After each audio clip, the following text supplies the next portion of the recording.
ભાજપ સરકાર સામે ફરી એક વખત ડીઝલના ભાવ મુદ્દે આક્ષેપો કોંગ્રેસે કર્યા છે। સરકારના કૃષિ મંત્રી ખેડૂત પુત્ર હોવાની વાતો કરે છે, પરંતુ કેન્દ્રની ભાજપ સરકાર ડીઝલ પર સતત ટેક્સ વધારી રહી હોવાનો આરોપ લગાવવામાં આવ્યો છે। વિરોધ પક્ષે સવાલ કર્યો છે કે ટ્રેક્ટર સબસિડીની વાતો થાય છે તો પછી ડીઝલના ભાવ કેમ ઘટાડવામાં આવતા નથી।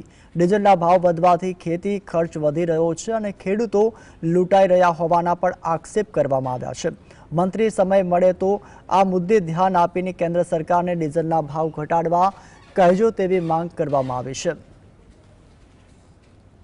11 વર્ષની અંદર દેશની જનતા આગળથી કેન્દ્રની મોદી સરકાર અને ઓઇલ કંપનીઓએ 30 લાખ કરોડ કરતા વધુનો લૂંટ ચલાવી છે। ત્યારે મંત્રીશ્રી સમય મળે તો વાંચન કરજો।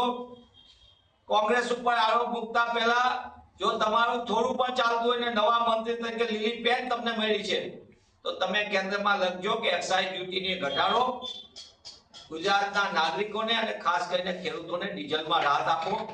જો આંતરરાષ્ટ્રીય બજાર પ્રમાણે જો અત્યારે ભાવ આપવામાં આવે તો ડીઝલ આપણને 50 રૂપિયાથી 60 રૂપિયામાં મળી શકે।